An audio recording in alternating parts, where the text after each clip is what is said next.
Today on the show, how Star Wars proves that if we don't get along, we're playing right into Vladimir Putin's hands. Everyone, they're here already. You're next. Let's go. Welcome to the future, where the glass is half full and you'll need new glasses, where you'll be jumping from conclusions. The past is annulled, and a new future is born. Never before in history has so much meant so little to so many. AD on the radio. So you and I have come at this a bunch of different ways over the last, I don't know, 4 or 5 years. How long has this show been on the air? A while now. And in that time, we have carved out a narrow niche for ourselves around here, but a niche that runs very deep with, well, people that think freely for themselves and are, I suppose, fairly against the grain. Yep, we're contrarians around here. We take the radical stance on this show that it's kind of good to just get along with people. People have tried to pin me down on my politics numerous times, and I take it as a huge compliment that people on the right say to me, you can level with me. You're a Republican. I can tell you're a Republican. You're a libertarian. You're a Republican. I can tell what you are. And I take it as another huge compliment that people on the left have been like, when it's just you and me talking, right? All this, I refuse to pick a party. I'm not into division. All this sort of stuff. You're really a Democrat. I can tell you're a Democrat. You've got Democratic leanings. I can just tell, man. And you know what? I find it to be, like I said, a tremendous compliment that people can see pieces of themselves in the conversations that we have. That means I'm doing my job. That means I am approaching things in a manner where I'm reaching people across the board, across the political spectrum. And getting that dialogue going, especially among people that don't necessarily agree with each other a lot of the time, is a mission accomplished moment for me. But we've been doing this show a little while, and for the entirety of the time, more or less, I've been saying, hey, look, you might be a right-wing type, you might be a left-wing type, but maybe we can bear in mind that we all kind of want the same stuff. I mean, what do we want in America? We want to be able to pay our bills. We want to have a roof over our head. If we have kids, we want them to have a shot. We want that kid to have a shot at an education and a chance in this world at making their way in maybe a bit of a better way than we did. These things are universal. We also want work. We want work that hopefully we find meaningful, that does more than just pay the bills. We all want this stuff. We all want similar things. We all have basic American needs. We just have different ideas about the best way to get to that. And this show, I think, has existed for a while and carved out a niche for itself by operating under the assumption that if we could get together, and talk about these things rather than argue about these things while staying in our respective corners and learning nothing from each other, we could, well, oh my gosh, we could, like I said, learn from each other, and we could maybe get to that place where we want to be that much quicker. I don't learn anything by hanging around people that know all the same stuff as me. Too much agreement kills a conversation. I love it when people send me emails and letters of dissent. I love it when I get people blowing me up on Twitter saying that they disagree with me and then thoughtfully explaining why. Because, well, generally speaking, if somebody disagrees with me, I think I'm about to learn something about their perspective, their point of view. Maybe we'll arrive at the same conclusion, we'll agree on something, maybe not. But at least I'll understand how they got there. And that means I'll be smarter, better at making my way in this world, more understanding of the landscape that I navigate. Getting folks together that disagree and understanding how they got there, such an intrinsically valuable thing. So we've been talking about this pretty much since the dawn of this show. 4 years ago, 5 years ago, something like that. Whatever the case may be.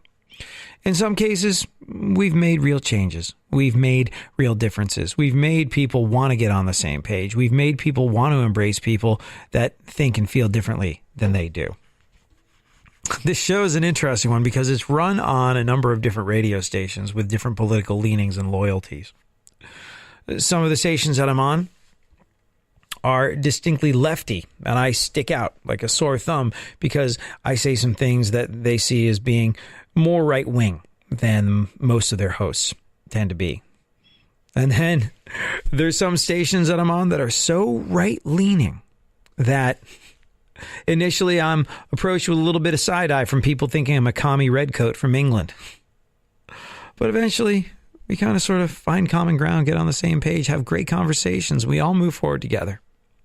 It's not the most moneyed gig in radio because, well, the money is made in division by taking a side and screaming at other people and telling them they're wrong and telling a chorus of people that believe you and believe the same things as you, that they're right about everything. That's where the cash is. This radio show will probably never afford me an opportunity to drive that nice of a car, but it affords me an opportunity to move the ball of humanity further down the field.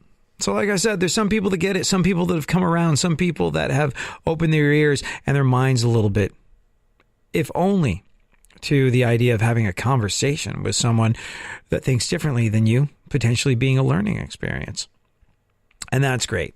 And then there's other people that resist. No, I'm with you on this. I'm not with you on that. And nothing you say is going to make me think that anybody that voted differently than me could possibly be a good person.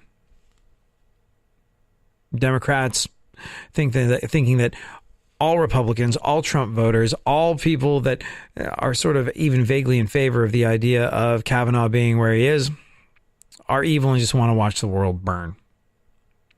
And then, well, folks on the right thinking that anybody who's on the left, anybody that voted for Hillary or wanted to vote for Bernie, well, they just want to come to their home. They want to take their guns. They want to take the food out of their mouths, the shirt off of their backs, and they want to give it to people that have never worked a hard day of work in their life. There's people that believe that. And so for those folks that are determined to stay in their corner, those folks that are determined to hate rather than listen, those folks that are determined that anybody that voted differently than them must be evil incarnate and hate America, well, I thought I'd come at this a little bit of a different way today. I thought I would come at it from a position of division that exists in this country right now, which is widespread and obvious and difficult to deal with, is genuinely hurting America and allowing us to be played by other nations. How do I know this? I know this because of Star Wars. Yeah, I do. What does Star Wars have to do with other nations wanting us to argue with each other? We'll get into it next.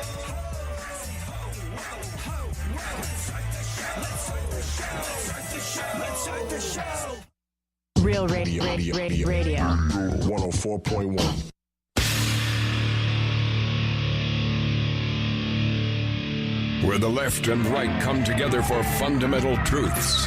AD on the radio, on Twitter at ADSXE. So, this is how Star Wars proves that the division in this country does not serve us whatsoever. And in fact, it is just something that, well, has us playing into the hands of people that would like to get one up on us. Different nations that have been locked in an eternal power struggle with the United States of America. Star Wars. Now, what are we talking about? There's an interesting article on this on The Verge, I think it was. But man, I was talking to my brother-in-law about this past weekend just gone by. Brother-in-law and sister and little baby Ellie, my new and perfect niece, now a month and a half old, came to visit so I could spend some quality time with my new and perfect niece. We had a great old time, but my brother-in-law is a bit of a muckety-muck in the world of nerdy stuff. He's an editor of Superman comic books. And, well, as is the case with most of these things, he tends to get the dirt on it before folks like The Verge write articles. But we were talking about the division in America and how these things that are just meant to be fun for all of us turn into a deeply politicized, unfun issue left, right, and center. And how it seems so senseless and how it seems so pointless and how does this freaking happen? Everything from the weather to our favorite movies. Like, yeah, sure. I'm not going to go watch that movie. Oh, football. Obviously there's football, but the weather, movies, football, all of these things now are about taking sides and having a political agenda. And it just shows you that the division in this country is absolutely insane and infecting every last area of our life. And it doesn't serve us whatsoever. And we know this because, well, look, when Star Wars, The Last Jedi, made it into the theater, there were people that were very angry about it. There was an immediate backlash. A lot of people felt the film was too progressive. And there was this idea that really the new Star Wars movie was an exercise in towing the politically correct line. People of different ethnicities and genders in heroic roles that hadn't existed in the past. And a lot of people thought this was virtue signaling and pandering. And like I said, there was this immediate backlash. Now, there's a lot of people that want their Star Wars the way it used to be. Franchise has been around for 40 or something years like that, and they don't want things messed with. But while there was all this incredible online backlash against the movie, while there were people screaming and yelling about how Star Wars had been ruined by political correctness, something very interesting happened. And, well, I think it was some muckety mucks over at USC that discovered that this arguing online about whether or not Star Wars The Last Jedi was too progressive. And a lot of people were really angry about the Luke Skywalker character. A lot of people felt as though Mark Hamill and his character were portrayed as being real wusses. And they were like the heroes. And there was this narrative as well that this was a conscious breaking down of old school patriarchal stereotypes. Before, the hero of Star Wars had been a white male. Now you got a black guy, you got an Asian girl, and you've got a female who is, in fact, the Last Jedi. Yep. Those were the ideas. That by painting Luke Skywalker as a bit of a dundering idiot, a bit of an old, out-of-touch contrarian, this was sort of tearing down the idea of the patriarchy. And people were really, really angry. People were really angry that Luke Skywalker was presented as anything other than an incredible and awesome and 100% moralistically bulletproof character. Because he's the hero. No, he's going to be dethroned. We're going to have the death of Luke Skywalker, and he's going to be replaced by a female. How dare you besmirch my precious Star Wars that I've been in love with for the past 40 years. That was the idea. Now, there were people that thought this initially, but not as many people as you think. And we know this because, like I said, some folks over at USC that were analyzing this incredibly polarized discourse between Star Wars fans realized that, hold on a second, where are all these tweets coming from? What exactly is going on? Let's take a look at this. Let's take a look at these IP addresses. Hold on a second. The division, the discourse, the anger and vitriol on either side is coming from Russian bots on Twitter. Yeah. Did Russians interfere in our election? Well, I'm not even going to get into this on that show. But it looks pretty freaking certain that Russians interfered on the fan discourse with regard to Star Wars: Last Jedi. Yeah, the seeds of dissent that were sown in many cases were the fault of Russian bots. Why? Why would they care? Why would the programmers of these Russian bots seek to cause a disagreement about Star Wars: The Last Jedi? Well, if it hasn't become obvious to you already, it's because that any kind of division, especially related to politics, anything that keeps us squabbling amongst ourselves, is a tremendous advantage for people that would seek to get one up on America. We're so busy arguing about anything and everything, from football to the weather to Star Wars, The Last Jedi. We're so busy being at each other's throats over these indulgences of issues. When it all comes down to it, that's all these are. They're indulgences. That we've forgotten what America is. We forgot what will actually make America great again, and that is you, me, all of us getting on the same page.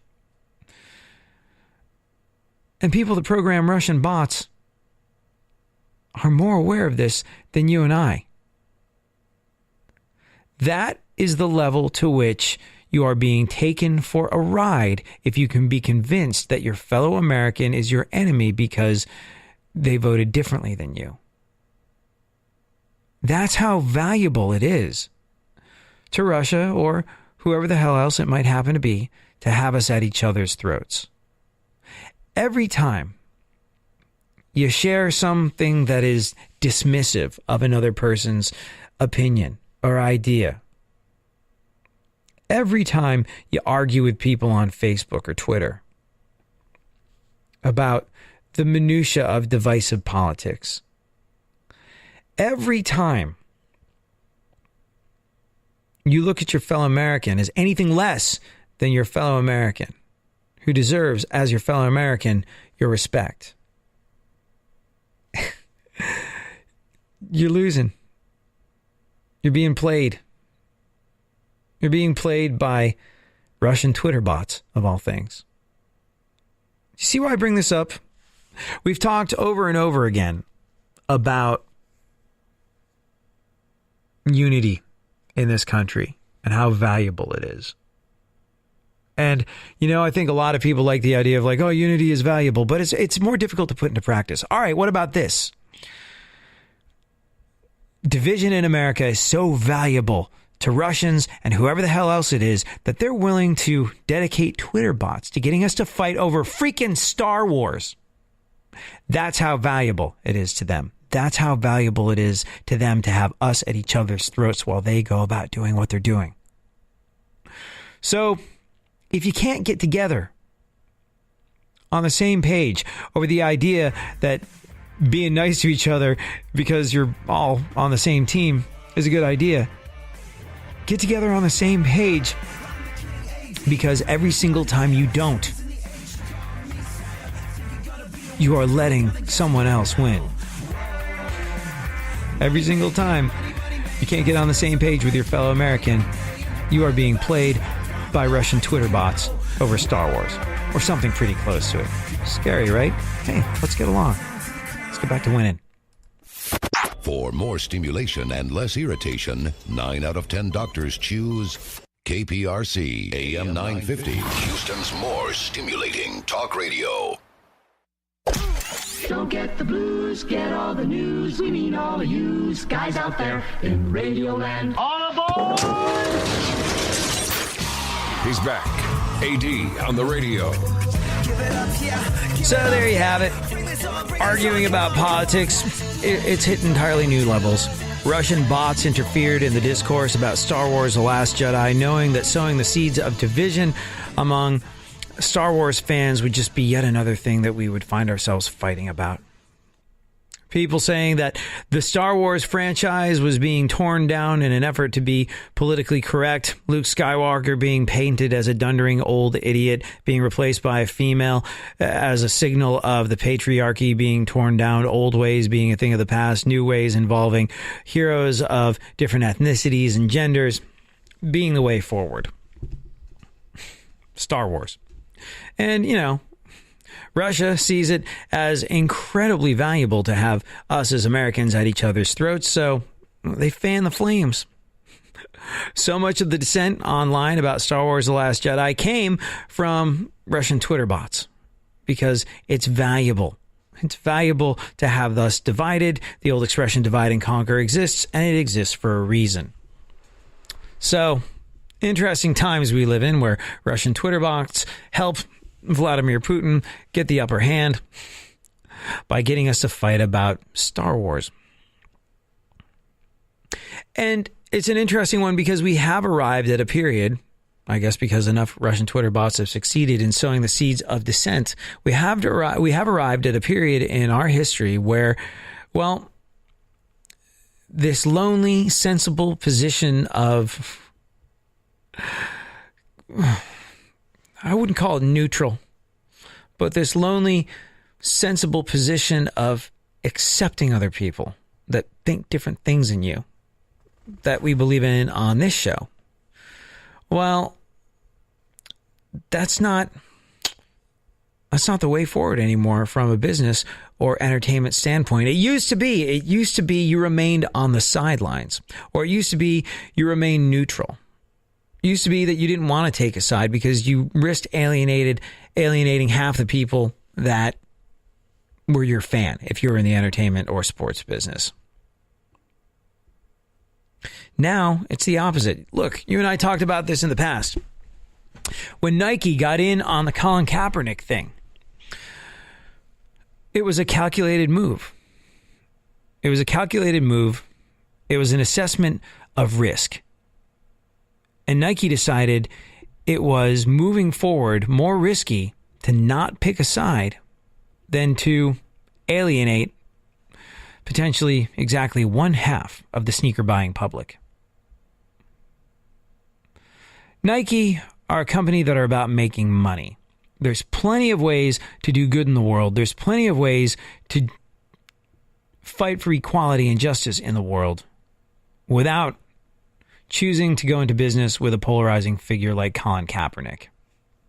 But Nike felt, after having, I'm sure, run all manner of cost-benefit analyses, because a company like this doesn't make a decision like that without doing a ton of research, that it was more beneficial to them. And remember, these folks are not necessarily folks that occupy any of the moral high ground, given their practices of getting very young children to sew swooshes onto those Nikes of yours for deep, deep discounts in third world countries. No. They decided it was worth more to them to pick a side. And it's interesting because in the past, remaining neutral, not picking a side, would have been the way that you respect the almighty dollar. But the Russian bots have done their work, and it now matters if you pick a side or not. You know, the Russian bots are just fanning a flame as well. We don't have this to look back on in our lifetime, but you go a little further back, you'll see that times in history where we were politically as divided as we are now tend to have come about after a financial downturn. Extreme right, extreme left. This tends to happen after the economy goes in the toilet. And we are obviously coming off the heels of the biggest recession since the Great Depression, the subprime mortgage crisis, something that's sort of taken us the better part of a decade to get back on our feet after. A lot of people still aren't on their feet. And, well, these times leave people looking around for someone to blame. And historically speaking, even though it hasn't happened in our lifetime, you go back further, you will see the most divided America, or any other country for that matter, has been. The most divided countries ever get are after times of economic downturn where people are looking around going, I lost my house, I lost my car, I lost every penny I had in the bank, I lost my business, I lost everything I had, everything's gone to hell, my wife left me, my husband left me, or whatever the case may be. Everything's horrible now. It was great before. I'm looking around for someone to blame. It must be the people voting differently than me. This level of division that we're experiencing is just a little bit of history repeating. And another fantastic example of someone deciding they're not going to be on the sidelines anymore is Taylor Swift. Yeah. Taylor Swift making political news. Taylor freaking Swift! Did Taylor Swift just lose half of her audience by going political? Taylor Swift did quite a quite an admirable job of being one of the few celebrities to stay the hell out of politics until last night when she jumped into the U.S. Senate and House races in Tennessee, where she's from. She posted a message on Instagram endorsing the Democrat in the Senate race, a guy called Phil Bredesen, over Republican Representative Marsha Blackburn. She said, quote, "As much as I have in the past and would like to continue voting for women in office, I cannot support Marsha Blackburn. Her voting record in Congress appalls and terrifies me." It's interesting. She's picking party politics over identity politics. But whatever the case may be, this is probably how she feels. She's got every right to feel however she wants to feel. And you know what? I actually do kind of admire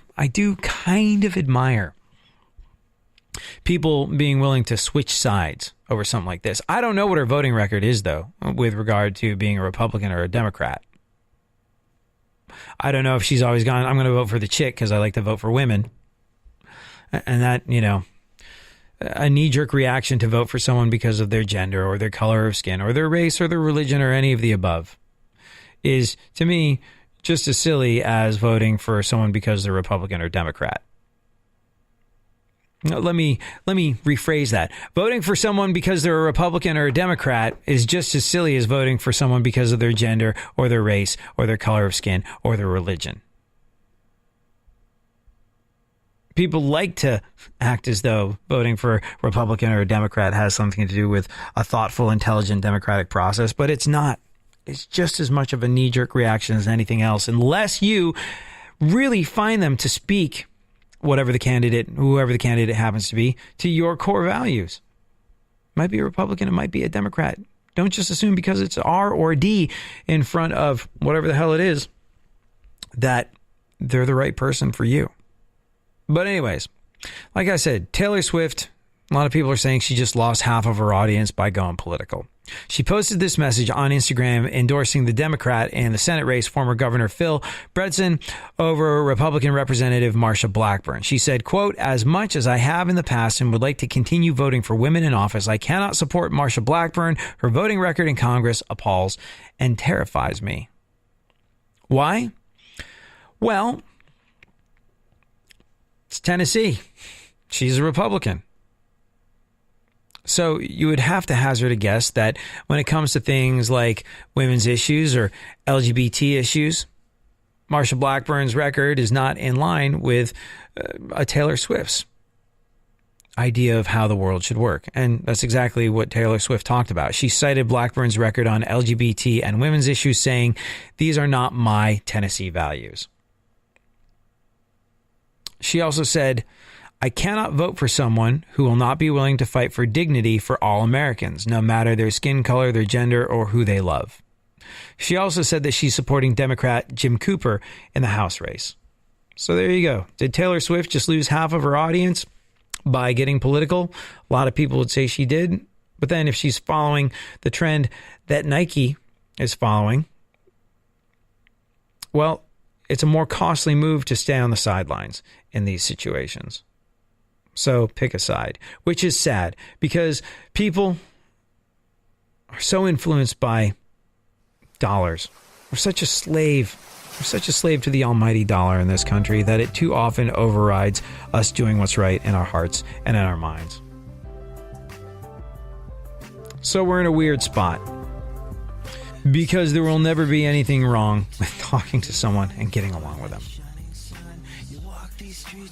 Every day you're waiting to get washed away.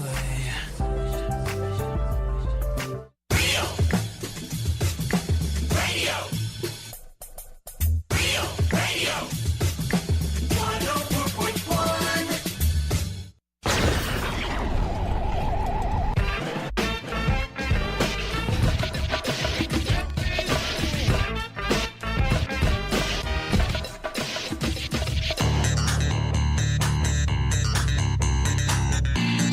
Now, more AD on the radio. Back once again, the ill behavior, delivering and giving my music a savior. Back once again, it's your boy AD,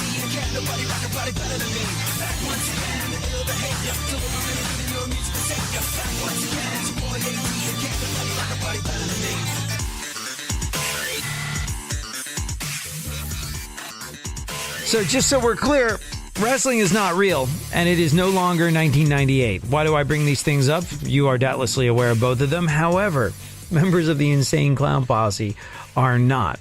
And based on what happened at a rock festival they played in New Jersey this past weekend just gone by, where Limp Bizkit were also playing, yep, it seems like we need to re-examine these two concepts. Wrestling, not real, no longer 1998. Why do we bring this stuff up? We'll get into it a little later on in the show. Right now, though, did you see? One of the answers on Wheel of Fortune this past week just gone by was, I have to play this before we do anything else. One of the answers on Wheel of Fortune last week was bridal and cold shower. And only the C was missing, but a woman guessed wrong and suggested something naughty. Bridal and, well, have a listen. I'd like to solve. Okay. Bridal and gold shower. Sorry. Jen, it's your turn. I'd like to solve. Okay. Bridal and cold shower. Yeah, that's a... Speaking of all things golden, did you see that a woman named Parul Patel owns a gas station in Jacksonville, Florida, and recently had to put up a sign telling people that they're not allowed to use the microwave to warm up urine.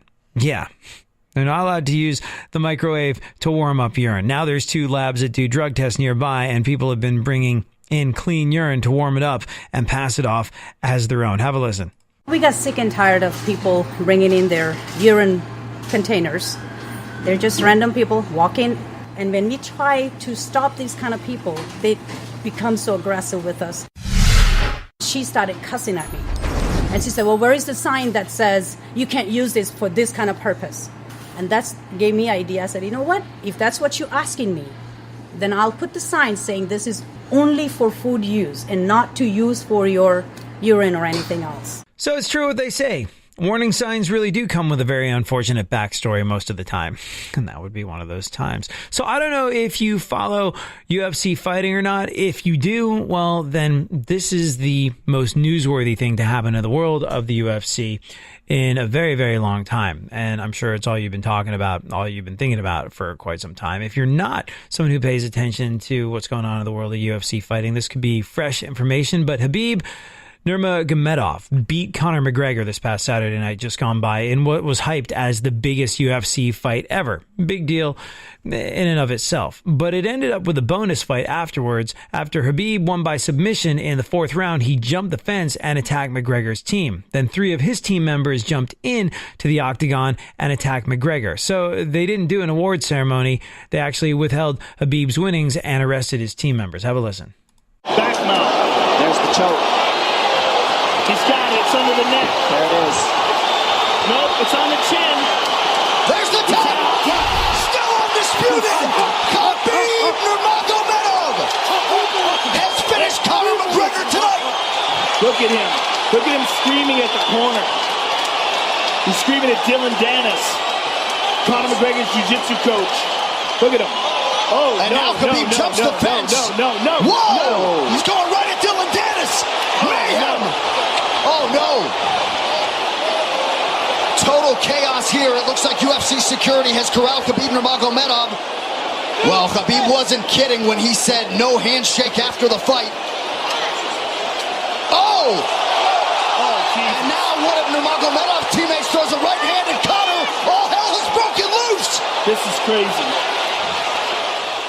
It was absolute freaking insanity and potentially the most newsworthy thing that has ever happened in the world of the UFC in a very, very unfortunate way. There was another great moment from UFC 229 when Derek Lewis came from behind to score a knockout and win over Alexander Volkov in the heavyweight match. I don't mean that, though. What I mean was his post-fight interview. He took his shorts off and, well, Joe Rogan asked him why, and, well, the deal was this. I'm here with the winner, Derek Lewis. Derek, why'd you take your pants off? My was hot. I understand. So there you have it. Sometimes there's just not enough gold bond in the world, and you got to divest yourself of your garments. Let's have a look at the news, shall we? Rose McGowan has gone on the record saying that she thinks the Me Too movement is BS. But if there was a Mount Rushmore of the Me Too movement, Rose McGowan's face would have to be on it. But believe it or not, she wouldn't be happy about it. In a new interview, she calls the movement BS, although she did not use the radio-friendly version like I did. She also called its supporters faux liberals. She said, quote, "It's a lie, it's a band-aid to make them feel better." She said, "I know these people. I know they're lily-livered. As long as it looks good on the surface to them, that's enough. They're not champions, I just think they're losers." Yeah. It's interesting because there's going to be a lot of right-wing types that jump all over this. And you know what? Maybe Rose McGowan has a point. But there's going to be a lot of right-wing types that say, see, all the lefties that are purporting to be all in favor of this sort of thing are just doing it because they're virtue signaling. We are the people that have been standing up for women's rights. Go on, Rose McGowan, go get them. Because we live in 2018 and politics makes for unbelievably strange bedfellows in ways that you couldn't possibly imagine. In other news, it's no longer 1998 and wrestling isn't real. Now, to you and I, these things seem immediately and extremely obvious, but to the guys from the Insane Clown Posse, not so much. Why do we bring this up? Well, the guys from the Insane Clown Posse, ICP, they love their pro wrestling. Love it. Just love it. Unfortunately, it would appear that in all this time, no one has ever dropped the truth bomb on them and told them it's not real. You see, Insane Clown Posse and Limp Bizkit were both part of the Rock Allegiance Festival in New Jersey this past Saturday just gone by. By the way, these two groups, you would think, Limp Bizkit and the Insane Clown Posse, you would imagine that they would have a very large portion of their audiences cross over. You would think that they would be on the same page, but not so much. They've had beef with one another since the late 90s. And, well, like I said, Limp Bizkit and the Insane Clown Posse were both part of the Rock Allegiance Festival in New Jersey this past Saturday just gone by. During Limp Bizkit's set, Shaggy 2 Dope of the Insane Clown Posse hit the stage and he ran up on Fred Durst from behind. And he tried to drop kick him into the crowd. Unfortunately, he barely tapped him. Now, this is where the difference between fantasy and reality enter into the picture in a somewhat uncomfortable manner for old Shaggy 2 Dope of the Insane Clown Posse. In wrestling, you barely tap a guy, and he goes flying like he just got hit by an enormous wrecking ball. But here in the real world, where we and even Shaggy 2 Dope are forced to live, not so much. Didn't work out. Fred Durst just turned around and called him the P word, and security wrapped him up. There's a video of this incredibly pathetic display of men who, I gotta hazard a guess. Like, I remember being a kid, a very young kid, and finding out about Insane Clown Posse. I don't know how long they've been around for, but I do remember, I think the Insane Clown Posse were signed by Hollywood Records, which, in case you did not know, is Disney's record label. So I think their first album, which they delivered to Disney, was roundly rejected. And they had to find a new record label. But I believe they've been in the game since like 1994 or something like that. And I think Limp Bizkit had been going since 1995. Anyways, point being, these are two men probably well into their 50s now, acting like they're 21 years old or younger, and it's still 1998. So there you go. It is, however, freaking hilarious, and you can see video of it on my Twitter feed, at ADSXE. Have yourself an awesome one. I'll be back tomorrow. We'll do it all over again. Get along with each other. Otherwise, the Russian bots win.